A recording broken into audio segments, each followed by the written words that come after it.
Tonight, from London, a unique television experience. For the first time, leading personalities from the theatre, television, sport, politics and Fleet Street have gathered for an audience with Dame Edna Everage. And among those present for this glittering occasion are Joanna Lumley, Ted Moult, Marjorie Proulx, Tessa Wyatt, Susie Quattro, the Marquis of Bath, Jill Gascoigne, John Conte, and Hazel O'Connor. And Stanley Baxter, Madeline Bell, the Reverend William Badley, Shirley Williams, Ned Sherrin, Rula Lenska, Nigel Dempster, Lord Longford, Frank Ifield, and Simon Williams. And now, ladies and gentlemen, the Barry Humphries Conglomerate and London Weekend Television proudly present the First Lady of World Theatre, Melbourne housewife, mother and megastar, Dame Edna Everage.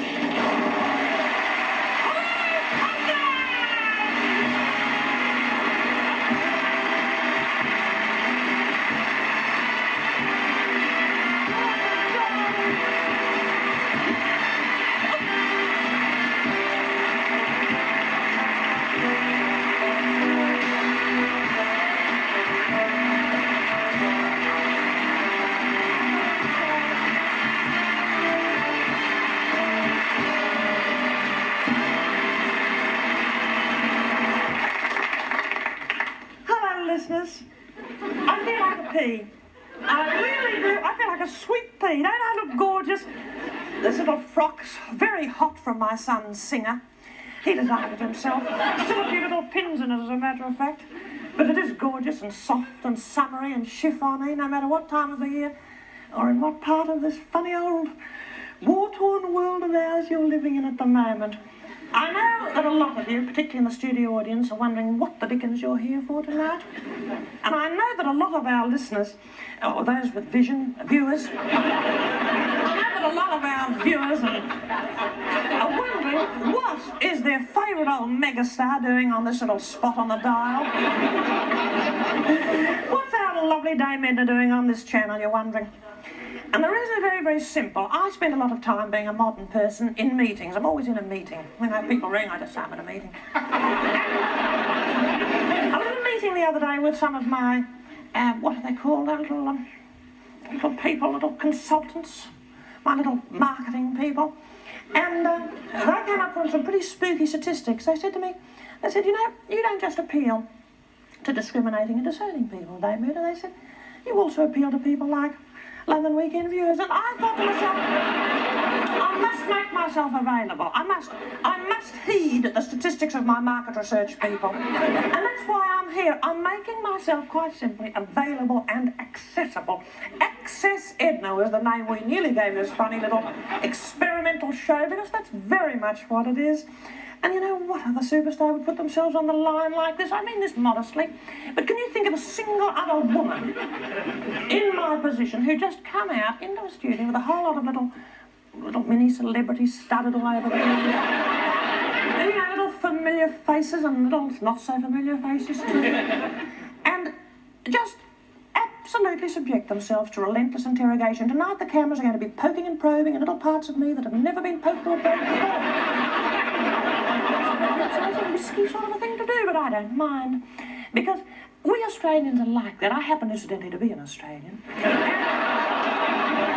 We're an open type of person. My life is an open book.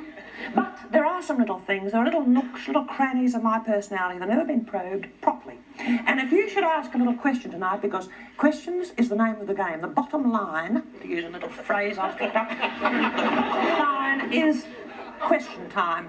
And you might just ask a key question here tonight that could unleash, goodness me, disclosures. There are going to be some bombshells. There are little things I've been hoarding away, and I thought I'd never be telling them, but I've got a feeling I'm going to be tonight. I have little, almost, horrible. And I feel, you know, things between me and my gynecologist, I'll put it that way. I will. So I don't think I'm going to be doing all the talking tonight either. 99% of it perhaps, but no more, because I believe for you, darlings. There really, really should be. So without any further ado, I think I should just throw it open. And as little Bette Midler says, fasten your seatbelts. I think it was Bette, one of those wonderful people.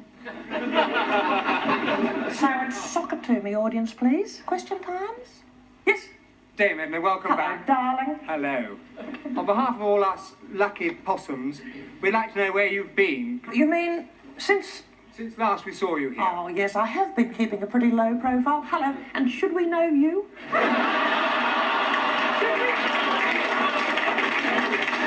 What's your name, darling? Simon. Hello, Simon. Of course, isn't it awful, Simon? Simon D. I wondered what had happened.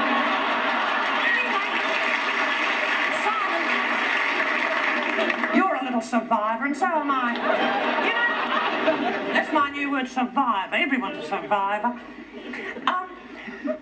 Simon, I have not been flaunting myself of late because I believe in just occasional little exposures such as this.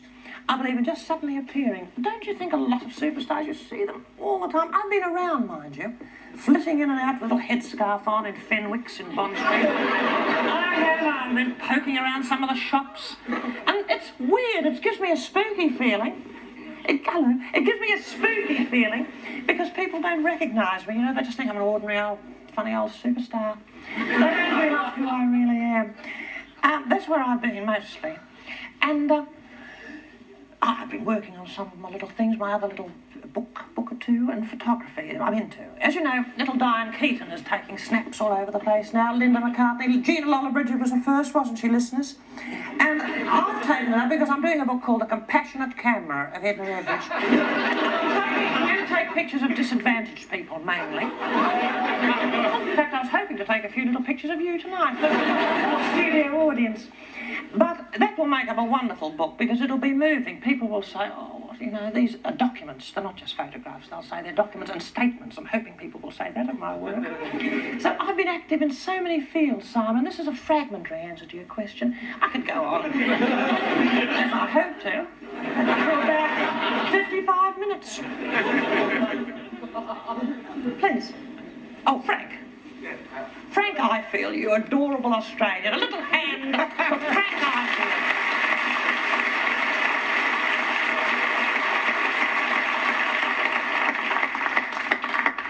Your ladyship, can I call you Edna? Yes, of course you know. That's all right. This is informal, isn't it?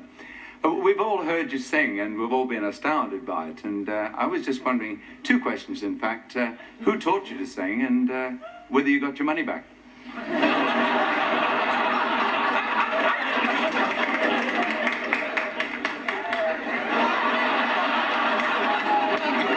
Oh, Frank, you're being satirical now, you naughty old, wicked old possum you are. Now, I am a self-taught artist. I haven't had official formal training, Frank. I won many years ago in the 1950s in Melbourne, where I come from, which is a gorgeous little place. You know it, Frank. Oh, I know well. I won the Lovely Mother Quest, and it was not a singing thing. It was just a naturalness. It was an award for naturalness. And I think I'd still, and I say this, I hope not without too much conceit, I think I could still win it. Because I'm a natural person. I am. I'm a very, very natural, straightforward sort of a person. And I think some people can learn to sing, but mine is a totally untrained voice. And I know, I see you looking at me with disbelief, Frank, but it is an untrained voice. The very first time you sang, though, I mean, did you... Is this the third question, Frank? No.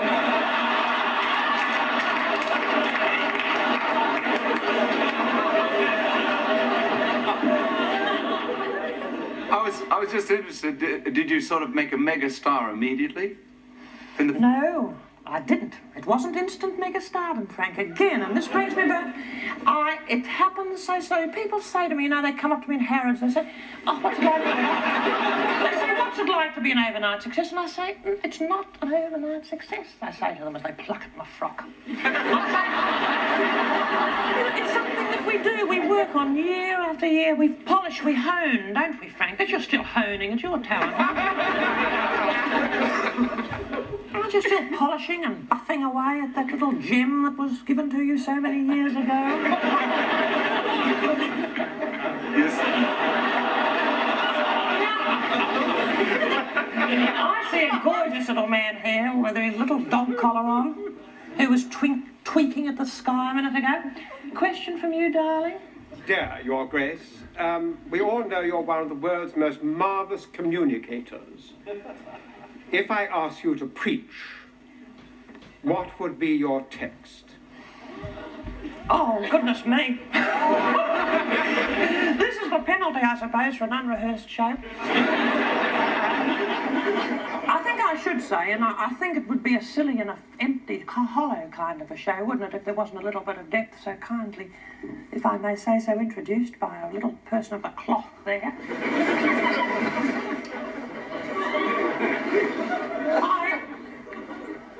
I've got a little text. I don't know what part of the Bible it's from, but I think it's something like, I translate it from the Greek.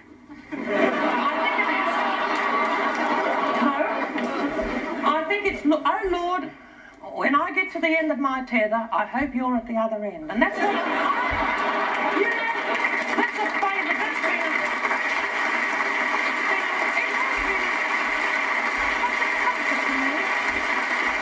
a Russell Parton here, by the way.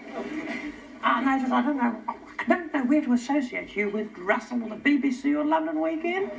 You're hopping about, aren't you? You're a little bit of a maverick, but you're keeping your foot in both camps, which I think is a very...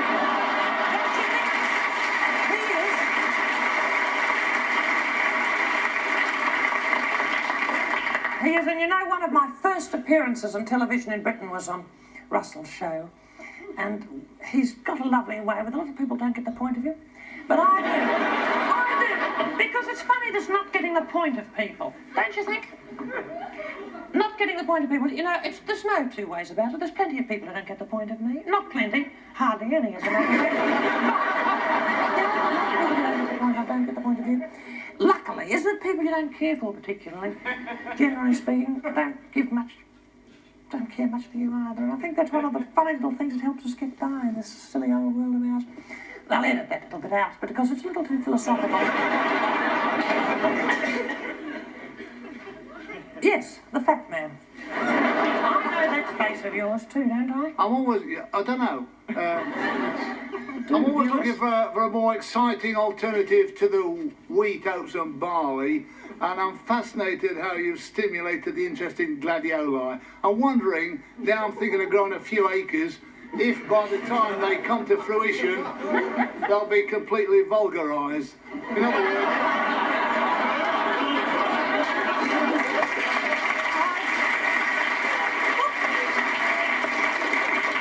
Oh, darling, I don't think so. Do you know, I've had letters from people saying, florists saying, that people have stopped buying gladies and sending them to hospitals. Because I have them in my wonderful shows, they're inclined to think there's something wrong with them. Isn't that a funny way of thinking? It really is, isn't it? And so I suppose that's what you mean by vulgarised, that they've become a bit too popular. I've popularised an entire bloom. It was practically unknown, you know, before I... It is an Australian wildflower. They grow. Honestly, they do. They grow like weeds. You know, when I have to go down to get my letters, we have in Australia letterboxes. At the end of our little front, we have beautiful, so we don't have our houses aren't all joined together to stop them falling over. Like yours. We have lovely front gardens with lovely paths. And at the end of the path, there's a little Conti. I can see him over there, you adorable tinted person. I've never seen him with his clothes on.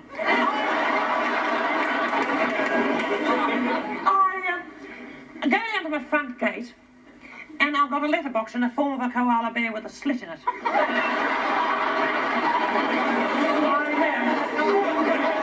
And I look to see if there's any mail, little offers and counter offers, you know, little London What's Name television, all these people clamouring, Arts Council begging me to take over this and that.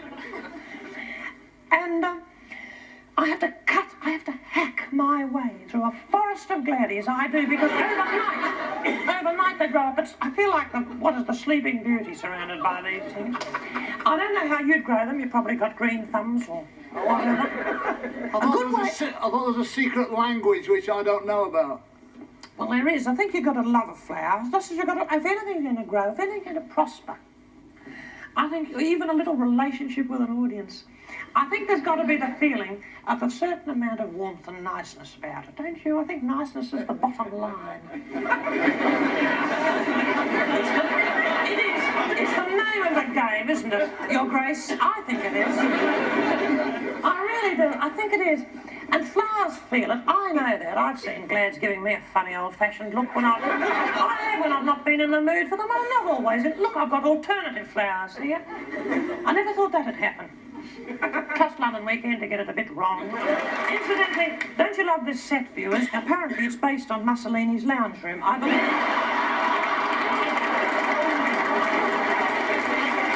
Looking at this chair, which is Art Deco, of course my son really introduced Art Deco.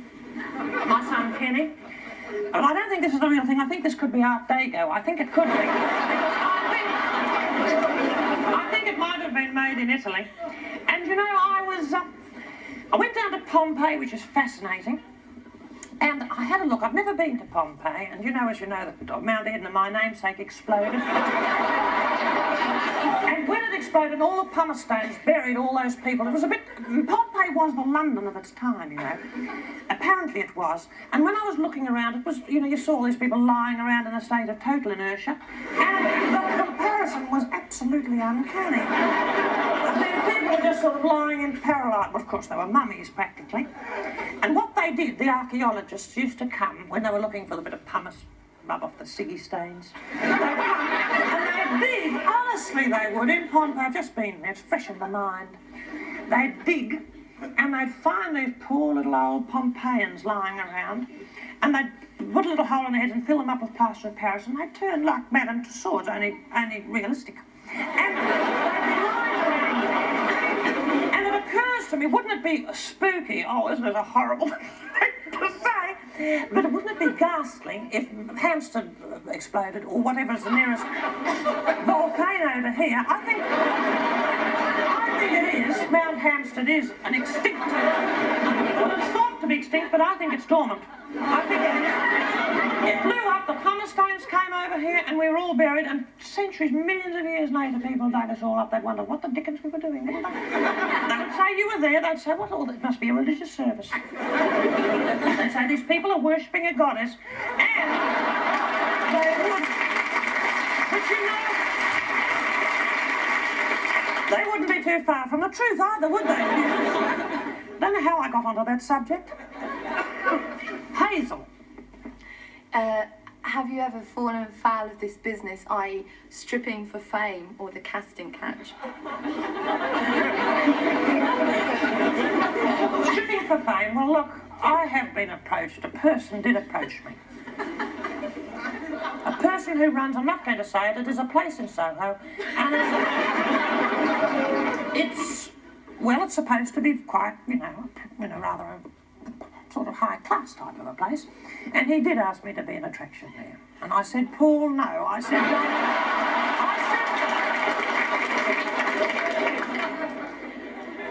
I have a mind, I have a body, and I try to keep them as far apart as possible.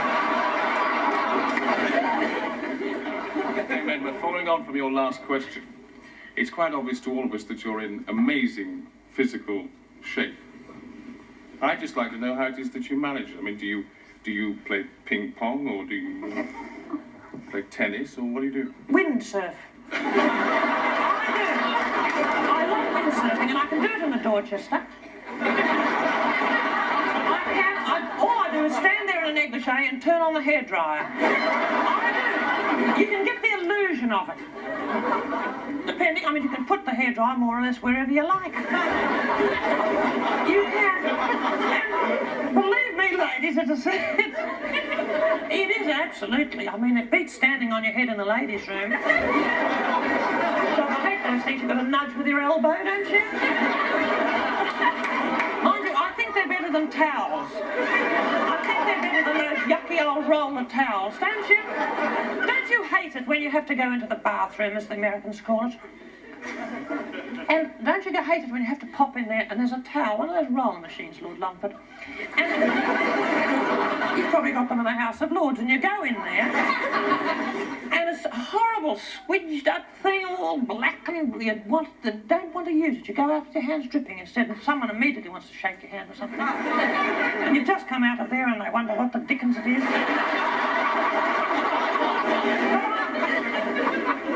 I prefer the little rush of hot air, but I'm a windsurfer, and it's within that my health comes from. I don't have time for a bit of jogging. Jackie Kennedy and I used to do a lot of jogging. I used to do that.